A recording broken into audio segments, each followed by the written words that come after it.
মসজিদ আমি করেছি, আমি কেন জাহান্নামে যাব?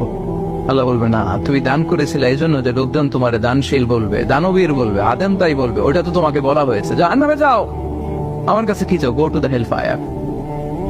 সেদিন আল্লাহ তাআলা অনেক আলেমকে ডাকবেন, অনেক দাঈদেরকে ডাকবেন, অনেক দুআত ইলাল্লাহদের তিনি ডাকবেন। Because of Allah, you never know. But then, Allah will out. And then, Allah will out. সেদিন অনেক দুআত ইলাল্লাহদেরকে ডেকে আল্লাহ বলবেন যে তুমিও জাহান্নামে যাবে। সে বলবে, আল্লাহ কেন? আমি মানুষকে কোরআন শিখিয়েছি, আমি মানুষকে হাদিস শিখিয়েছি, আমার কথা শুনে অনেকে নামাজ পড়েছে, আমার কথা শুনে অনেকে দাড়ি রেখেছে, আগে সুদ খেত, আমার কথা শুনে সুদ বন্ধ